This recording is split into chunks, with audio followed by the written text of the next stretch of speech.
souriez, vous êtes filmé, et ça, c'est pour ensuite pouvoir envoyer la présentation dans le compte rendu et puis aux personnes qui n'ont pas pu profiter de ce temps en direct. Donc, bonjour à tous, donc Jean-Alexis Caille, je suis consultant chez WeTechCare et j'ai le plaisir aussi d'animer pas mal de webinaires à la destination de notre communauté des dons numériques de Les Bons Clics. Ravi de vous retrouver. Je vous rappelle juste rapidement qui on est. Donc, WeTechCare, on est l'association derrière la plateforme Les Bons Clics.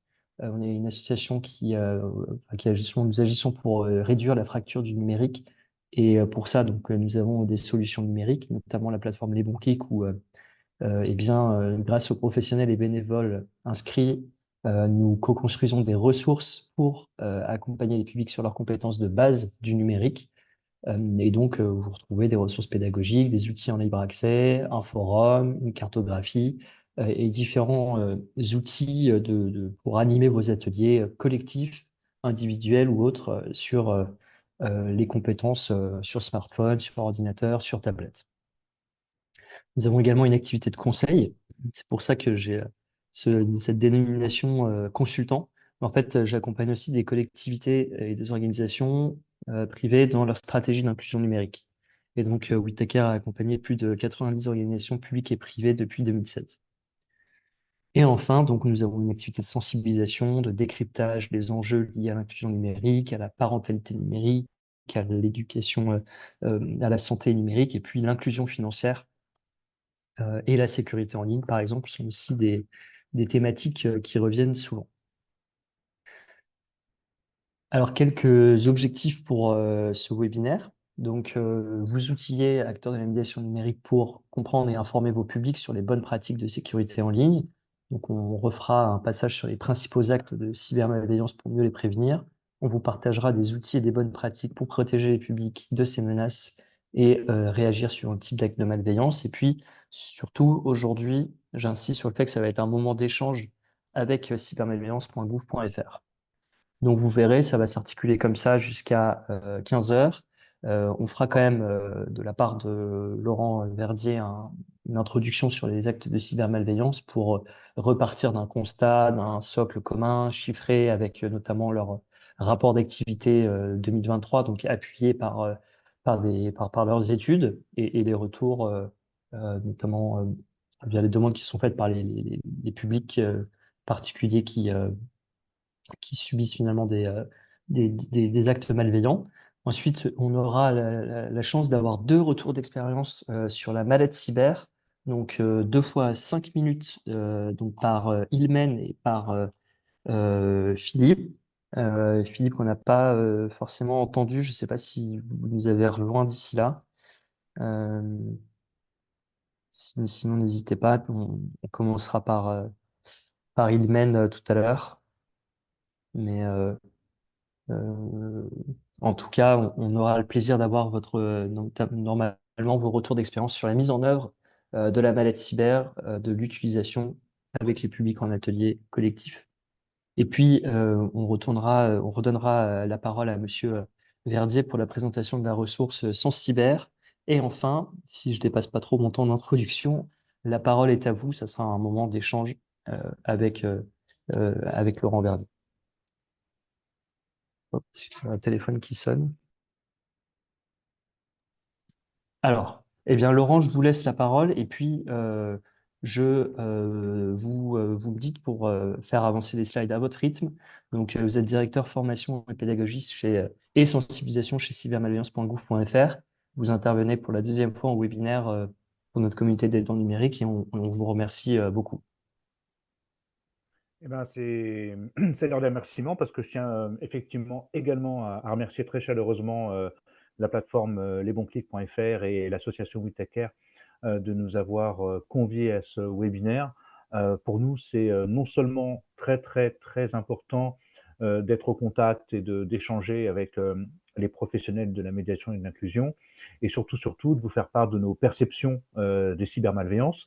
Je le répète, dans une optique non anxiogène. Je ne vais pas vous convier à la visite du musée des horreurs, on n'est pas là pour ça, mais vous dire simplement ce que nous percevons, comme Jean-Alexis l'a précisé. avec en perspective effectivement le nombre et la nature des recherches d'assistance qui sont émises sur la plateforme cybermalveillance.gouv.fr, et surtout derrière, pouvoir bénéficier de retours d'expérience sur la maladie cyber avec, in fine, une petite présentation rapide, parce que comme l'a dit Jean-Alexis, il faut pas oublier de privilégier les échanges, de notre programme de e-sensibilisation gratuit et accessible à tous, disponible depuis le 26 mars sur cybermalveillance.gouv.fr. Jean-Alexis, eh ben, slide suivante, on est parti. Je ne vais pas passer trop de temps à vous rappeler qui nous sommes, juste pour mémoire. Un dispositif national de prévention, de sensibilisation et d'assistance aux victimes de cybermalveillance qui a été lancé en octobre 2017 pour les particuliers, les entreprises, TPE, PME, associations, collectivités territoriales, et autour de 3 missions essentielles. Une mission d'aide et d'assistance qui est matérialisée par notre parcours d'assistance victime sur la plateforme. Une action également de conception et de mise à disposition complètement gratuite, en source ouverte, de documentation sur la définition des menaces, sur les menaces émergentes, et également des outils de sensibilisation. Et c'est dans cette catégorie que s'inscrivent la mallette cyber comme Sens Cyber. Et enfin, une mission d'observation du risque numérique, fort de ces 2 premières missions, et de remontée de ces éléments statistiques à nos autorités pour mieux orienter les politiques publiques menées aujourd'hui dans le cadre des luttes contre les cybermalveillances. Alors, après près de 7 ans maintenant d'activité, cybermalveillance.gouv.fr, c'est avant tout un groupement d'intérêt public, c'est-à-dire que ça réunit autour de valeurs communes un certain nombre d'acteurs issus des pouvoirs publics, du privé, du monde associatif, des mondes de l'utilisateur de l'Internet, comme des fédérations professionnelles de prestataires informatiques, donc 65 membres qui composent le dispositif, plus de 1200 prestataires informatiques référencés, près de 200 labellisés experts cyber, plus de 280 000 demandes d'assistance sur la plateforme pour la seule année 2023, avec près de 3 700 000 visiteurs uniques sur la plateforme pour cette même année 2023. Alors, les tendances. Qu'est-ce que nous percevons des menaces? Et ça, nous le percevons vraiment directement en lien avec, j'ai envie de dire, l'opérationnel, puisque c'est par le biais des recherches ou des demandes d'assistance, donc de notre parcours d'assistance victime en ligne, que nous effectuons effectivement ce panorama des menaces cyber. Alors, j'ai voulu effectivement regrouper, et vous aurez bien entendu ce support de présentation. J'ai voulu regrouper nos 3 publics pour ensuite faire un focus sur les particuliers, mais ça me semblait intéressant de contextualiser par rapport à l'ensemble de nos publics.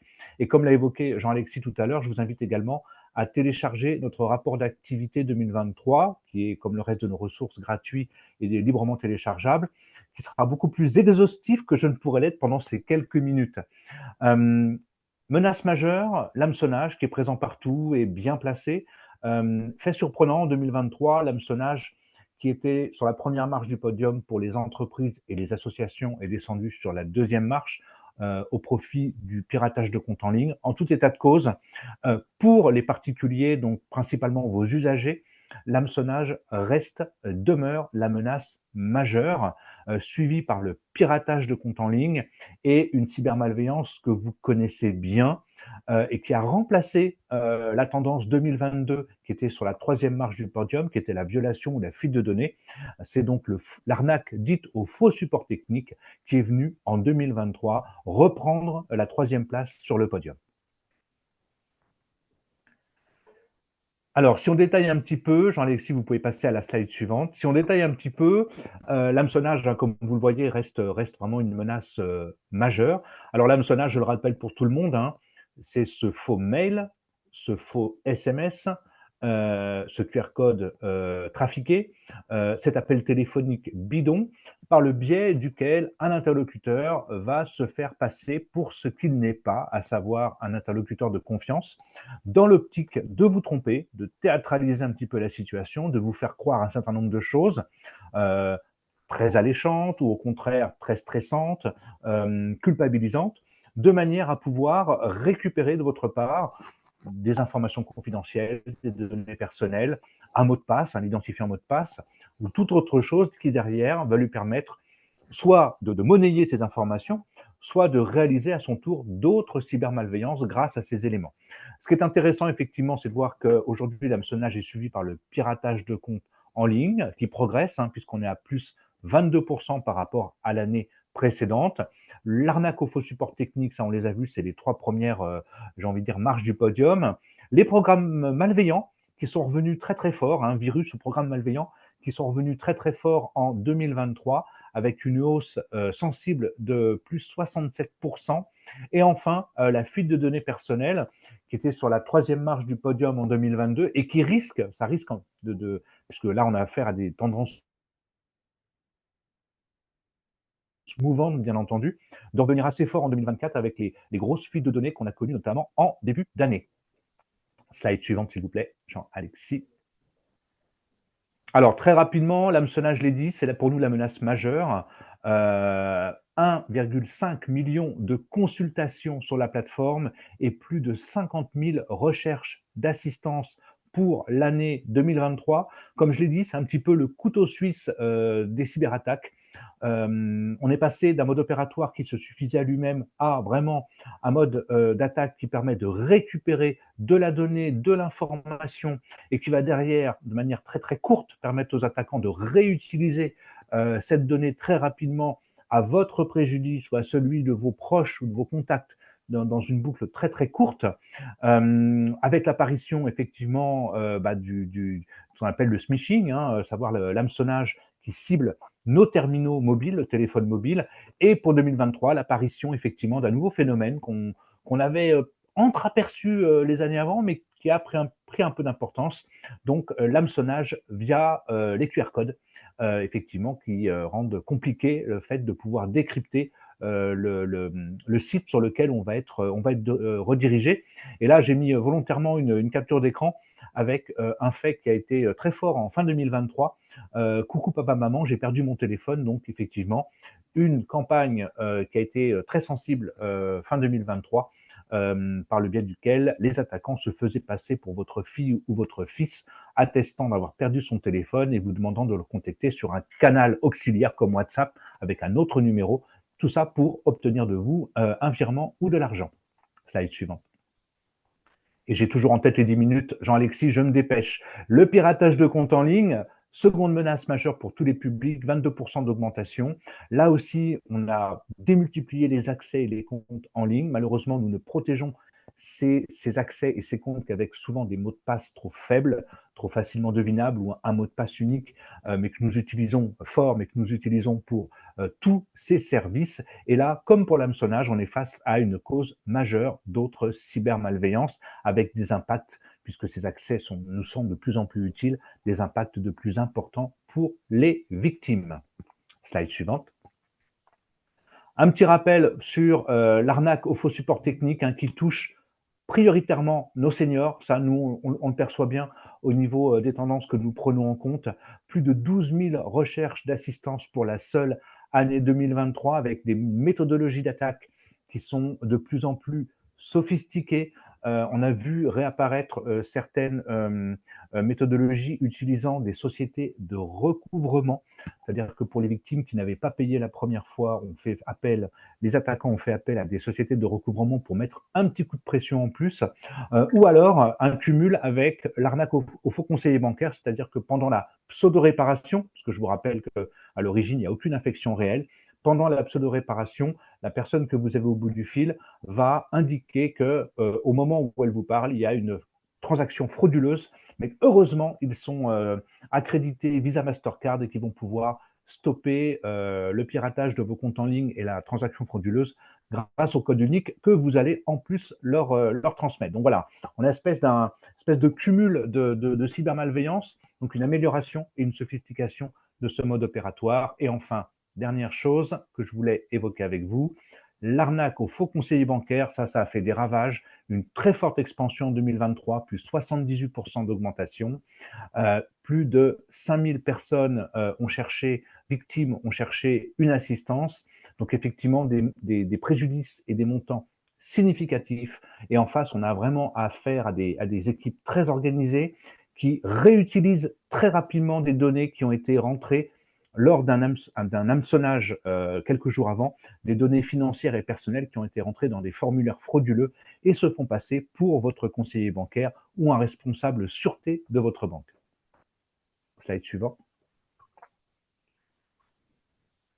Eh bien, merci Eh ben beaucoup, voilà, Laurent. très bien. Normalement, on en est effectivement au retour d'expérience maintenant. Je vous remercie pour cette présentation qui permet de se remettre justement les idées claires sur le sujet. Et sans transition, je vais laisser la parole à Madame Bergeron avec peut-être un petit mot d'introduction d'une ou 2 minutes, peut-être Laurent sur sur la mallette cyber, pardon, avant de prendre de Alors très prendre. très rapidement, une Ouais, minute de pas plus, une minute. ouais. Tout à fait. Très rapide, pour rappel, la mallette cyber, donc coproduction ANCT, pardon, Agence nationale de la cohésion des territoires et cybermalveillance.gouv.fr, pour outiller les professionnels de la médiation et de l'inclusion. Deux objectifs, permettre aux conseillers numériques, aux médiateurs de s'acculturer et lui proposer un certain nombre d'activités pédagogiques pour transmettre ses connaissances et enfin mieux protéger, in fine, atteindre et surtout mieux protéger, si on se fie aux chiffres de l'ANCT, près de 16 millions de nos concitoyens qui sont en décrochage du numérique. Merci. La parole est à vous, Ilimène. Merci beaucoup d'accepter de témoigner aujourd'hui de la mise en œuvre de cette mallette cyber, justement. Est-ce que vous pouvez vous présenter et puis nous dire quel a été votre besoin à l'origine de cette mallette cyber, comment vous avez été au courant de son existence, comment vous la déployez aujourd'hui, et puis voilà, de quelle manière ça a répondu finalement à vos objectifs pédagogiques avec vos différents publics. Donc, bonjour, je suis Mène Bergeron et je suis formatrice indépendante. Donc, j'interviens auprès de deux publics, enfin de plusieurs publics, mais ceux qui nous intéressent aujourd'hui, c'est un public de jeunes 16-26 dans les missions locales. Donc, j'interviens en Bourgogne-Franche-Comté. Mais j'interviens également auprès d'assistances sociales ou de travailleurs territoriaux qui sont en contact avec des seniors, des jeunes, des enfants, des parents aussi, où je suis à ce moment-là formatrice. Donc, je les accompagne pour justement former, sensibiliser ces publics aux dangers du numérique. Donc, c'est vrai que j'ai deux faces un petit peu j'interviens donc de deux manières différentes. Et j'ai découvert donc cette mallette via ce webinaire, hein, parce que je ne connaissais pas du tout. J'avais entendu parler de cybermalveillance, mais vraiment, voilà, j'avais pas vu qu'on pouvait faire autant de choses. Donc, tout ça grâce au site des bons clics. Donc, je vous en remercie. Et donc, j'ai utilisé la mallette donc, avec mes jeunes, donc les 16-26 à la mission locale. Et ça a été une vraie révolution pour moi parce que donc, quand on parle des dangers du numérique à ce public, eh ben, c'est très compliqué parce que ben, déjà, ils pensent tout savoir et puis voilà, ils ne réalisent pas vraiment. Et j'arrivais pas vraiment à capter leur attention. Et le jeu donc, fourni dans la mallette m'a énormément aidé à animer mes ateliers et à faire en sorte qu'ils soient un peu plus dedans et qu'ils soient plus sensibles. Et j'ai également donc utilisé la mallette, je l'ai faite découvrir donc aux agents territoriaux qui, pareil, l'utilisent également aujourd'hui. Et j'ai des retours vraiment positifs de cette utilisation. Donc voilà, c'est vraiment quelque chose qui a été super utile et pratique. Et aujourd'hui, je n'anime pas une formation, même si même si c'est pas une formation liée à la cybersécurité ou au danger du numérique. Systématiquement, à la fin de toutes mes formations, je prends 10 minutes de mon temps et du temps de mon auditoire et j'aborde le sujet de la sécurité parce que très peu de gens en fait connaissent l'existence de cybermalveillance et se pose beaucoup de questions. Et voilà, donc j'oriente ces personnes-là, je leur parle du site, je leur parle en fait des dangers, j'essaie de répondre rapidement à des questions et les pousse justement à aller se renseigner et les sensibiliser vraiment à prendre ça en main et pas attendre d'être victime pour pouvoir agir. Voilà ce que j'avais à dire. J'espère que j'ai été Merci assez beaucoup. claire. Et comment vous vous êtes procuré cette mallette, puisque je vois que c'est une question aussi. Alors, comment vous avez fait? Alors en fait, c'est sur le site de cybermalveillance. En fait, il y a un lien. Et la dernière fois, pendant le webinaire, vous nous aviez donné donc les informations pour récupérer cette mallette. Et effectivement, sur un diaporama. Et après, j'ai été directement sur le site. Et en fait, on a deux façons de récupérer la mallette. Vous me dites si je me trompe. Donc, on peut récupérer la mallette qui est personnalisée au logo cybermalveillance et voilà, qui est toute prête à utiliser. Et on a la possibilité de personnaliser cette mallette. Donc, il y a un autre lien où on peut récupérer la mallette et personnaliser les jeux, les documents, les affiches, que ce soit pour une mairie, un service social, un département, une région, peu importe. Donc, on a la possibilité de rajouter, de personnaliser cette mallette, ce qui est vraiment très utile. Donc, moi, le lien que j'ai partagé, enfin, j'ai partagé les deux liens, un qui est, je vous dis, qui est prêt à être imprimé directement et un autre qui peut être personnalisé par les différents services que je forme, en fait, différents, voilà. Merci Donc, beaucoup, de Madame rien. Bergeron. Oui, Je me oui. permets simplement de préciser ce que vient de dire Ilmen. Il y a effectivement, là j'ai posté le lien dans le chat, il y a un format prêt à l'emploi, prêt à imprimer pour pouvoir être utilisé tout de suite, et un deuxième format, un format fabricant avec des traits de coupe, etc., un peu plus orienté, donc imprimeur, maker, Fab Lab locaux pour une finition un petit peu plus sophistiquée, mais les contenus sont les mêmes et sont personnalisables. Et gratuit. Et gratuit, merci, Oui, merci de le rappeler. je viens de voir si elle est payante. Non, non, elle est entièrement gratuite. J'ai pu la télécharger directement via le site et je l'ai partagée et imprimée, utilisée gratuitement. Merci pour votre retour d'expérience et on va poursuivre sur un deuxième retour d'expérience. Bonjour, Monsieur Bouchet du Noyer, est-ce que vous nous entendez? Je vois que votre micro est ouvert, mais nous, on ne vous entend pas forcément, malheureusement. Je ne sais pas si vous avez pu brancher peut-être votre casque ou...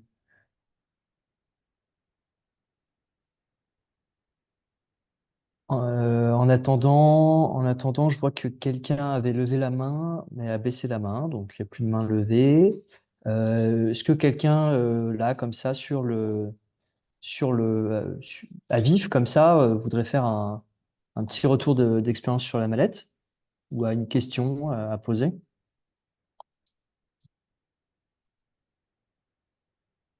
Alors, je vois qu'on a Sabrina du bassin Pompey, si je prononce bien, qui dit que donc, les Conum ont reçu un mail la semaine dernière pour commander une mallette par structure. Donc, super. Madame le maire, oui, allez-y, je vois que vous levez la main. Bonjour, moi j'interviens à Emmaüs Connect comme bénévole et moi j'ai une difficulté, je voudrais savoir s'il y a un retour d'expérience là-dessus. Quand on en parle aux personnes, ça terrorise plutôt les personnes, elles sont vraiment en début d'apprentissage sur le numérique, donc très vite on va vers la cybermalveillance, mais du coup il y a cette difficulté à faire très attention, à se préserver et en même temps à ne pas faire peur. Alors, si quelques-uns ont travaillé là-dessus, je suis preneuse de retour d'expérience. Si je peux me permettre d'apporter une petite précision par rapport à la philosophie et surtout à la ligne éditoriale de Cybermalveillance Go.fr, je suis complètement d'accord avec vous, madame. Le but de la chose, c'est de pouvoir accompagner des personnes qui, pour certaines, sont déjà en posture un petit peu anxiogène par rapport à Internet, par rapport au numérique, du fait de leur incompréhension, du fait aussi malheureusement trop souvent de ce que certains médias euh, euh, indique sans jamais l'expliquer. Alors, on est un peu dans le mythe surnaturel.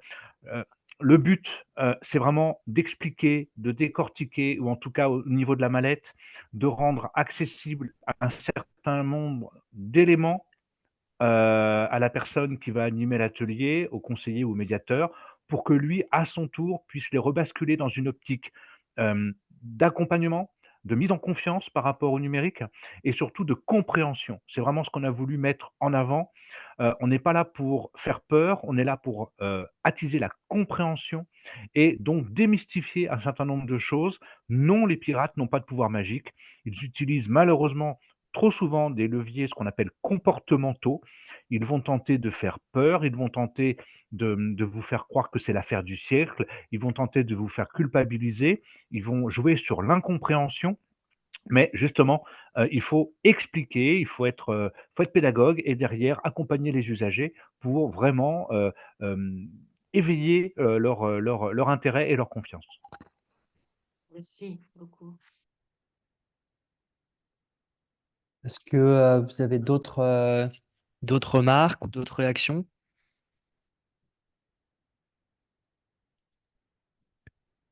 Oui, monsieur Oui, Pascal je Cohen, voudrais non, juste ouais. par rapport à la personne d'Emmaüs Connect qui intervenait sur le fait de faire peur. Je pense qu'effectivement, ça peut être un risque. C'est un sujet assez anxiogène, notamment pour les populations. Moi, j'interviens plutôt sur ces populations-là, sur les populations des seniors. Mais c'est toujours la même chose. Je pense que c'est important de les sensibiliser sur les risques qu'il y a pour qu'ils en prennent conscience. Et à partir du moment où ils vont en prendre conscience et qu'on va leur donner quelques bonnes pratiques sur les mots de passe, sur le fait de ne pas cliquer dans les mails, on va finalement réussir à les rassurer. Donc c'est important, c'est toujours essayer de raccrocher ça à ce qu'on fait dans la vraie vie. Quand on va se promener dans la rue, il y a aussi des risques, mais ils vont aussi se promener dans la rue parce qu'ils sont conscients des risques.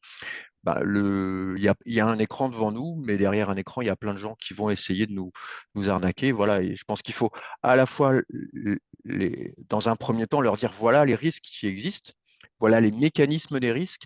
Effectivement, le fait qu'on joue sur les deux émotions, l'appât du gain et la peur, et à côté de ça, leur donner les bonnes pratiques pour justement contrer ces habitudes, enfin ces risques. Et je pense que là, une fois qu'on leur a donné ces bonnes pratiques et qu'ils sont conscients de ces dangers, on arrive à faire diminuer ce sentiment de peur et faire en sorte que ils vont aller vers les outils numériques en étant conscients de ça, mais donc comme ils en sont conscients, ils vont pouvoir aussi dans leur attitude être un peu plus sereins dans leur utilisation au quotidien. Je fais toujours un parallèle avec le code de la route, c'est le fait de prendre sa voiture. Quand on prend la voiture, voilà, si on respecte un petit peu un minimum de règles, c'est pas qu'on est hors danger, mais en moins, on limite au maximum d'avoir un accident. C'est exactement la même chose. C'est ce que j'explique. D'ailleurs, je leur fais un joli schéma en leur disant, bah, vous avez une petite voiture, vous allez sur l'autoroute, et ben, vous respectez un certain nombre de choses. Il y a des choses à faire, des choses à pas faire, et puis c'est aussi simple que ça. Je leur dis pas pour autant, effectivement, comme vous venez de dire, monsieur, c'est pas pour autant qu'on va pas sortir de la maison, on va devoir y aller. Mais voilà. Mais ces règles-là, si on les connaît pas, eh ben, on a tout faux. Donc, il faut absolument déjà s'aider, comprendre où on est, ce qu'on doit faire, ce qu'on ne doit pas faire. Et après, il n'y a pas, voilà, c'est pas plus dangereux, je dis, que de prendre sa voiture et de partir faire une balade. Merci à tous. On va Moi, je voulais, on va continuer un petit peu et je vous propose de garder vos questions pour le temps d'échange, sauf si vraiment ça vous brûle les lèvres maintenant. Mais il y aura un temps d'échange dédié, comme ça on vous présente quelques ressources et après on prend tout le temps qu'il faut pour échanger entre nous. Ça vous va? Alors je vous relaisse la main, Monsieur Verdier. Merci Jean-Alexis. Effectivement, on y reviendra, on a de quoi échanger. Je vais essayer de ne pas être trop long pour privilégier les échanges, mais je voulais quand même, parce que c'est vraiment dans notre philosophie, vous rappeler quelles ressources nous tenons à disposition gratuitement de nos différents publics. Celle-ci, vous devez la connaître, elle est pas d'hier, mais elle est très très utile. C'est un manuel dédié aux achats en ligne qui a été produit par la FEVAD INC, que nous tenons à votre disposition pour tout ce qui concerne effectivement la lutte contre les arnaques d'achat en ligne, quels sont les points de vigilance, voilà, quelles recommandations nous mettons pour, avant de procéder ou pendant l'achat en ligne à proprement parler. Donc n'hésitez pas à le télécharger. Et je vous rappelle par ailleurs sur la slide suivante que nous tenons à votre disposition également de très très nombreuses ressources, les incollables, le cyberguide famille, sans cyber on va en parler, le kit de sensibilisation, des fiches mémo, des fiches réflexes, sans oublier toutes les vidéos que vous pouvez réutiliser jusqu'à plus soif, qui sont sur nos chaînes Dailymotion ou YouTube, vidéos de sensibilisation que nous avons produites toujours dans la ligne d'une meilleure prévention et de sensibilisation aux risques numériques. Slide suivante. Alors, sans cyber, effectivement, je voulais l'évoquer. On parlait de la mallette tout à l'heure, la mallette cyber, et la mallette cyber, elle se compose vraiment de deux aspects. Un aspect physique que vous connaissez pour ceux qui ne l'ont déjà manipulé et dont nous allons parler tout à l'heure, et un aspect numérique. Et l'aspect numérique, c'est le lien que j'ai intégré au chat tout à l'heure. C'est une rubrique qu'on a sortie le même jour que la mallette physique, une rubrique dédiée aux acteurs de l'inclusion et de la médiation sur la plateforme Cybermalveillance Gouv.fr, qui contient un certain nombre de ressources, de raccourcis, et parmi lesquels, depuis le 26 mars, puisque c'est la date à laquelle nous l'avons rendu disponible, et on va pouvoir voir quelques captures d'écran sur la slide qui suit. Nous avons rendu disponible donc notre e-sensibilisation sans cyber, 3 modules, un temps court, puisque c'est un programme de e-sensibilisation qui fait en tout et pour tout 1h50, pour lequel nous avons vraiment, il a été important pour nous de conserver notre sens de l'accessibilité, de la simplicité. C'est vraiment une e-sensibilisation pour tous. Aucun prérequis technique n'est nécessaire pour parcourir les 3 modules qui correspondent à nos 3 objectifs pédagogiques, et on l'évoquait tout à l'heure: comprendre, voilà, démystifier, expliquer quelles menaces aujourd'hui, qu'est-ce qu'on perçoit comme menace donc sur cette version de Sens Cyber grand public et PME, TPE. Bien entendu, on reprend les menaces que j'ai évoquées tout à l'heure. Quels risques? Parce que pour nous, c'est aussi important d'associer au terme de menace, à la notion de menace, qu'est-ce que je risque à titre personnel ou à titre professionnel. Et on a voulu, au travers de ça, s'adresser à l'individu dans son entièreté, aussi bien dans son cercle privé qu'au travers de son activité associative ou professionnelle. Et enfin, que faire si je suis victime d'une attaque? Deuxième module, une fois que j'ai compris les principes généraux, les mécanismes généraux des cyberattaques, comment, à mon niveau, je peux agir pour mieux me protéger. D'abord, quelles bonnes pratiques au quotidien? Et là, des grands classiques, sauvegarde, mise à jour, mot de passe, mais également dans mes usages spécifiques. Et là, on a ciblé plus particulièrement les réseaux sociaux, l'utilisation du téléphone portable, ainsi que le distinguo entre la sphère privée, les usages privés et les usages professionnels.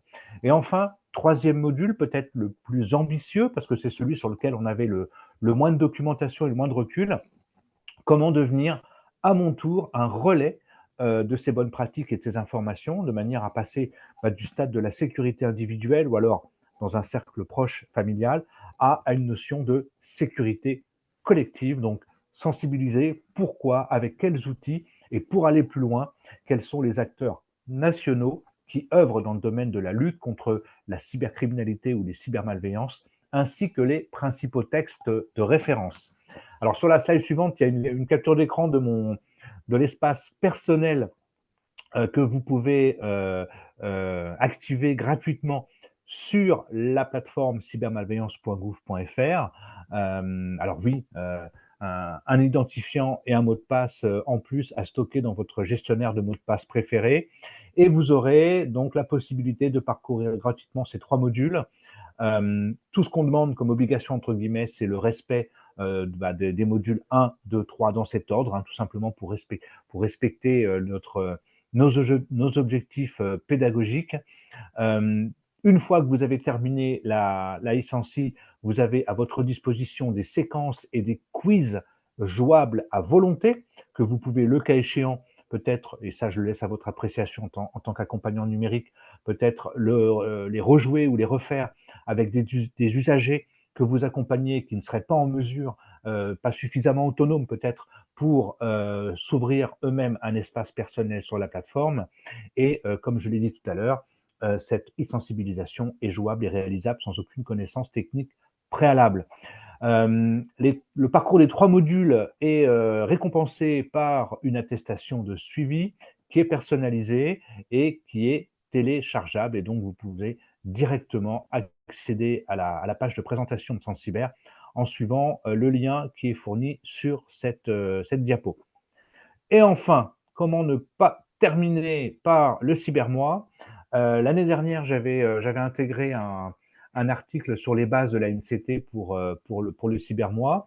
Donc, pour mémoire, hein, c'est un événement annuel qui se déroule tous les mois d'octobre et qui a été, il y a 12 ans maintenant, initié par l'Union européenne afin d'encourager tous les États membres à profiter de ce mois de la cybersécurité pour sensibiliser le plus grand nombre possible de nos concitoyens, tout public confondu, particuliers, entreprises, administrations, voilà, tout le monde est invité à fêter la sensibilisation. Le volet français, depuis 2023, est piloté par cybermalveillance.gouv.fr. Auparavant, c'était l'Agence nationale de la sécurité des systèmes d'information qui pilotait cet événement à destination de tous les publics. Et donc, nous vous préparons pour cette année 2024 un très beau mois d'octobre. En 2023, nous étions cyber responsables et en 2024, nous serons cyber engagés. Donc, n'hésitez pas à nous suivre pour vous tenir au courant des manifestations qui sont prévues. Et si vous-même, dans vos lieux d'inclusion, dans vos collectivités, dans vos associations, vous prévoyez des événements de sensibilisation, n'hésitez pas à les inscrire sur l'agenda du cybermois qui sera bientôt disponible. Jean-Alexis, j'ai l'impression qu'on a tenu les délais. C'est super. Et vous aurez effectivement, merci Laurent, pour la présentation de ces ressources. Vous avez sur ce QR code l'ensemble des ressources de cyberveillance.gouv.fr, notamment de toute façon celles qui sont, enfin les différents liens sur le support qui vous sera envoyé. Et donc, voilà, on a été effectivement parfait sur le timing. Et donc maintenant, eh bien, c'est à vous de prendre la parole, chers auditeurs, et de poser vos questions à Monsieur Verdier ou à Ilmen ou entre vous, si vous voulez partager. Euh, Oui, moi je voulais réagir. Donc oui, Paul, bénévole. bonjour. Donc bonjour. En fait, je voulais vous dire que il y a aussi il y a cette précarité pardon numérique, mais derrière il peut y avoir autre chose. Genre, j'ai été bénévole à la Croix-Rouge et dans une association à Ronchin, près de Lille, et du coup. Il se peut que derrière cette précarité numérique, il y ait aussi des handicaps, des, Mm. euh, des, euh, des précarités alimentaires et tout ça. Donc, si jamais on vous parle de ça, enfin voilà, être sensibilisé également à ça. Mm. Je sais bien que voilà, c'est Merci un Paul.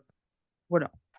Vous avez tout à fait raison. Derrière la précarité numérique se cache une véritable fracture sociale et et que ça peut cacher différentes réalités.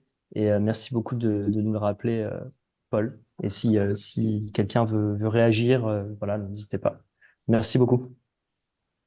Je me permets très rapidement de réagir. Merci Paul pour cette intervention. J'aime à le dire et à le répéter, à Cybermalveillance GouverFR, nous ne sommes pas des professionnels de l'inclusion et de la médiation. On vous propose nos supports, on a conçu la mallette avec et en lien avec l'écosystème de la médiation et de l'inclusion, tout simplement dans le souci déjà de faire quelque chose d'opérationnel, mais surtout de vous laisser, exercer votre savoir-faire vis-à-vis de vos usagers.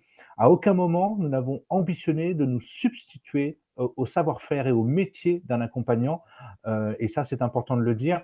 Vous avez ce savoir-faire, c'est important de le respecter, quelle que soit, j'ai envie de dire, la précarité, parce qu'effectivement, comme vous le dites très justement, il n'y a pas que la précarité numérique qui existe aujourd'hui, mais vous êtes ces acteurs essentiels pour accompagner nos concitoyens. Merci à vous. Tout à fait. Une expression que j'aimais bien, c'est que vous êtes des passeurs culturels.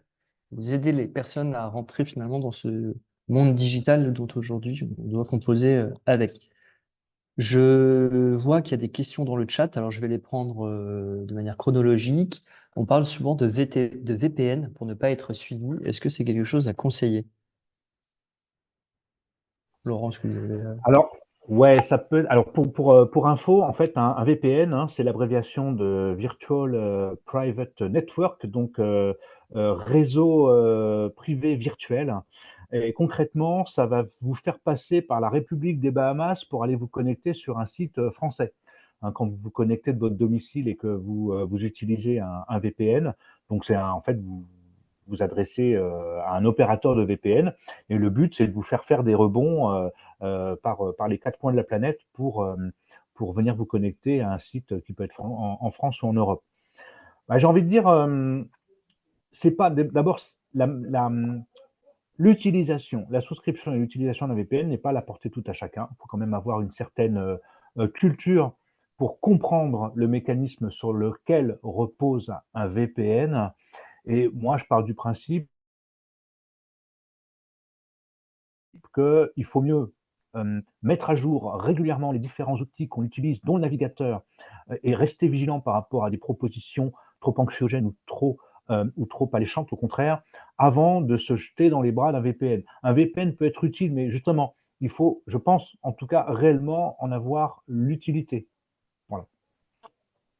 Alors, on a une question sur les phishing, donc l'hameçonnage via les QR codes qui émergent aujourd'hui sur les tables de nos restaurants, Mmh. sur les abribus, etc.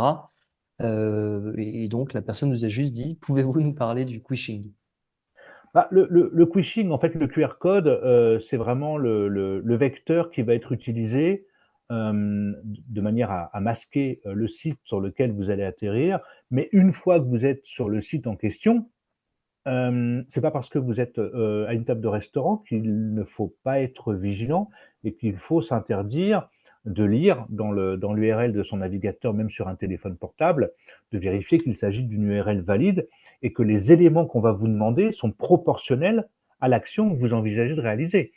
Si, avant même de commander, on commence à me demander ma date de naissance, mon numéro de carte de crédit et mon code confidentiel, il y a un souci. Vous voyez, le QR code ne joue de rôle que celui de facilitateur et d'accélérateur, mais au même titre qu'un lien frauduleux sur un mail ou un SMS. Vous savez, ces liens réduits au plus strict minimum, là, ces mini URL, c'est le même principe.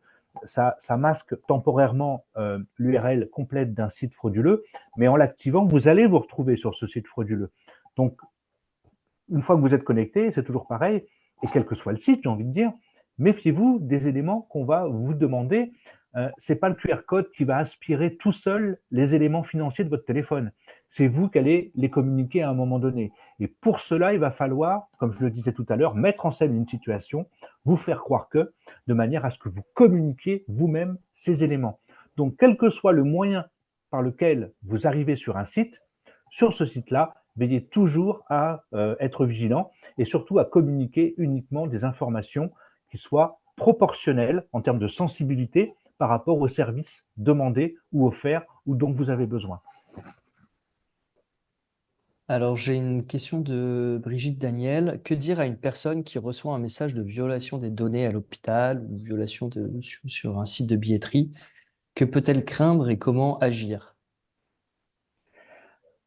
Alors ça, c'est toute la difficulté de la chose. Quand vous êtes alerté officiellement et de manière légitime que vos données ont fait l'objet d'une exfiltration ou d'une violation, il est important d'essayer d'obtenir un maximum d'éléments par rapport à la nature exacte des données, de vos données, qui ont été altérées ou copiées par les attaquants.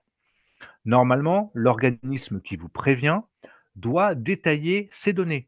Si ce n'est pas le cas, dans les coordonnées qui sont indiquées sur le message vous informant de cette violation de données, vous avez des coordonnées, où vous appelez avec les coordonnées que vous possédez l'organisme en question, et là, vous demandez à votre interlocuteur, ou par le biais de votre espace client, qu'on vous détaille la nature exacte des données. Il n'y a qu'à la lumière de ces éclaircissements et de ces détails que vous pourrez estimer le degré de sensibilité et les risques encourus. C'est pas la même chose de se faire exfiltrer un nom, un prénom et un numéro de téléphone qu'un nom, un prénom, une date de naissance, un numéro de téléphone, une adresse mail et un couple identifiant mot de passe pour votre mutuelle préférée. Voilà. Donc après, il faut vraiment, en fonction des éléments qui vous seront retournés par l'organisme qui vous a informé officiellement de cette perte de données, il faudra effectivement prendre des mesures conséquentes. Moi, en début d'année, j'ai personnellement été victime de la fuite de données qui a été réalisée au niveau des opérateurs des mutuelles. À partir du moment où j'en étais informé officiellement, j'ai changé tous mes mots de passe par rapport aux services sécurité sociale, mutuelle, etc., parce que effectivement, je préférais, dans le doute, que tous ces accès soient changés. Merci. Alors, monsieur Houdin, vous levez la main, vous êtes CNFS à la Poste, je vous en prie, vous pouvez poser Oui, votre bonjour. question. Par rapport justement aux fuites de données, est-ce qu'il y aurait un moyen de savoir s'il y a des fuites de données faites sur nos comptes ou pas, à part quand on reçoit un message, évidemment, comme vous le dites là au niveau des mutuelles?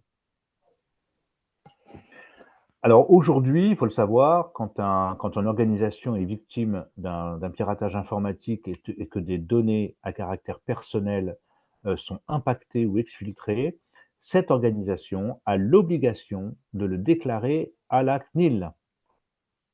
Première obligation. Et la deuxième obligation, c'est d'avertir et d'informer toutes les personnes propriétaires des données concernées du fait qu'il y ait eu une altération, une atteinte à leurs données, voire une exfiltration. Voilà, ça c'est la double obligation d'une organisation française qui s'est fait pirater et pour lesquelles les attaquants sont parvenus à altérer ou exfiltrer des données à caractère personnel. D'accord, merci. Alors, j'ai plusieurs fois la question, que pensez-vous du site Have I Been Pwned? Alors je sais que de nombreux intervenants en matière de cybersécurité en parlent. Alors sans être parano, parce qu'on n'est pas parano à Cybermalveillance WFR et je parle en mon nom propre. À titre personnel, j'ai un petit peu de mal à aller communiquer à une adresse de messagerie pour vérifier si celle-ci est connue, etc. Bon, a priori, ce site maintenant a suffisamment d'ancienneté, mais c'est pas un site officiel. C'est voilà, moi je me méfie toujours un petit peu. Je pense que la meilleure défense, c'est quand même de changer régulièrement ces différents mots de passe pour ces différents accès et services. On a vu ensemble tout à l'heure que le piratage de comptes en ligne est vraiment une cybermalveillance récurrente, aussi bien aujourd'hui au niveau des particuliers que des professionnels, et que la meilleure défense, c'est pas forcément d'aller à l'info pour savoir si le couple identifiant mot de passe est connu du reste de l'univers, mais c'est de changer, quand on l'estime nécessaire, de manière régulière, justement, le mot de passe d'accès à ces principaux comptes et accès.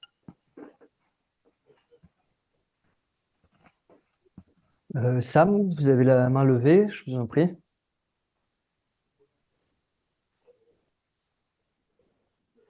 Je vois que votre micro est ouvert, mais qu'on ne vous entend pas. Sinon, j'ai vu réapparaître notre ami Philippe. oui. Peut-être que son micro fonctionne et qu'il pourrait nous parler quelques instants de la manette à son niveau. Enfin, je le laisse à votre appréciation, Jean-Alexis, mais Bah, allez-y, si ça Philippe, fonctionne de nouveau. si vous êtes, si ça marche, là, preneur. Ah, voilà. Vous nous entendez, Philippe? Je l'ai vu. Monsieur Bouchet du Noyer? Je le vois, j'ai l'impression qu'il y a du son, mais que... Bon, non. Alors, Pierre Pédissier.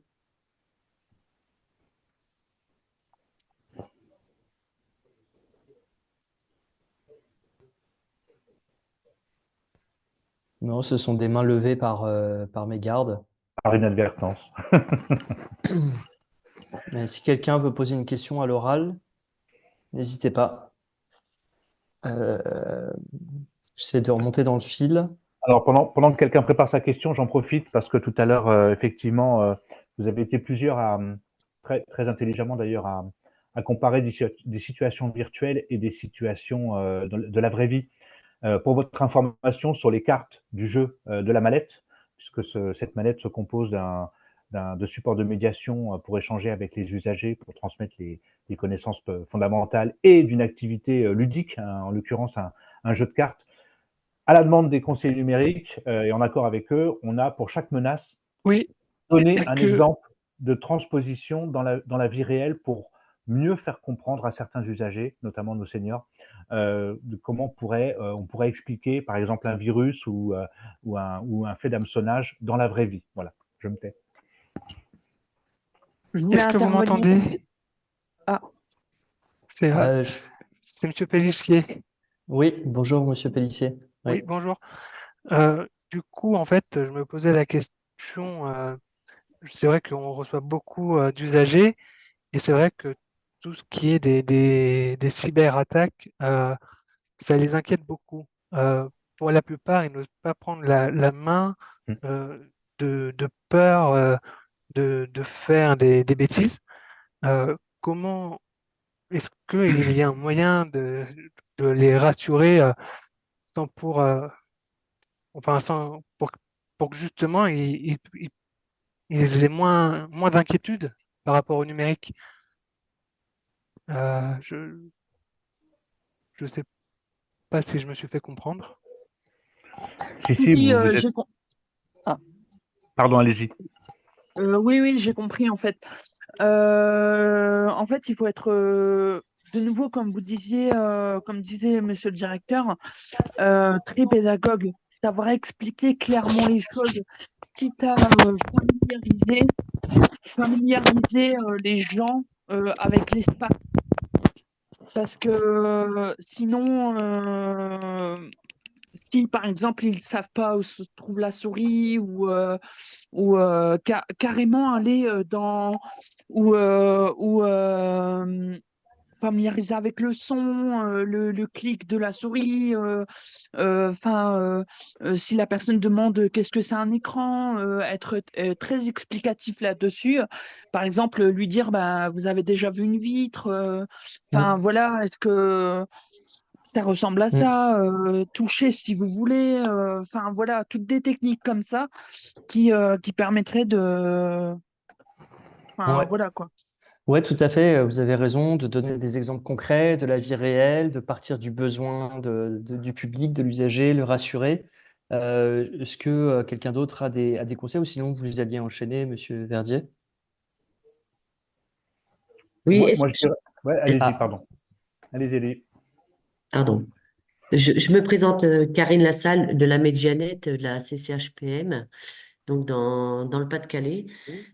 Nous, on est vraiment sur de la médiation aussi. On accueille quand même beaucoup de publics, différents publics, porteurs de handicap, non, des personnes âgées, des personnes jeunes. Euh, on est dans le travail de la médiation et de rassurer les gens en les comparant à leur chez eux, en fait. C'est-à-dire, l'ordinateur, c'est quoi? Bah, c'est un bureau, c'est comme un bureau que vous avez chez vous, et ainsi de suite. Je trouve que les bons clics pour ça, ils sont un bon processus pour pouvoir le démarrage au niveau de l'acquisition d'un ordinateur et de l'appréhension d'une personne sur un ordinateur. Je suis aussi d'accord au niveau de enfin, du site de la cybermalveillance. Je trouve ça très bien fait. On l'utilise bien et on essaie de leur apporter des cas concrets et de leur dire aussi qu'à un moment donné, on ne peut pas forcément faire mal avec l'ordinateur. Par contre, il y a des choses à ne jamais faire, du style, voilà, ne donnez jamais votre numéro de carte bleue ou ce genre de choses pour les achats, mm. ou que ce soit. Il y a des petites bases comme ça à leur donner, sans leur faire peur, et en leur expliquant que si à un moment donné, on vous demande des choses qui vous paraissent bizarres, ne le faites pas. Mais pour ça, les bons clics ont aussi un endroit avec tout ce qui est les faux mails et ainsi de suite, sont très expressifs et les gens comprennent très vite avec ça. Merci beaucoup. Et puis, ça sera le mot de la fin, Laurent, parce que je vois que c'est revenu souvent. Que pensez-vous des coffres-forts de mots de passe? Voilà, c'est revenu plusieurs fois. Les gestionnaires de mots de passe. Alors, nous, on en pense que du bien, hein. Il n'y a pas 36 000 manières de pouvoir malheureusement aujourd'hui stocker ce nombre grandissant de couples identifiants mot de passe.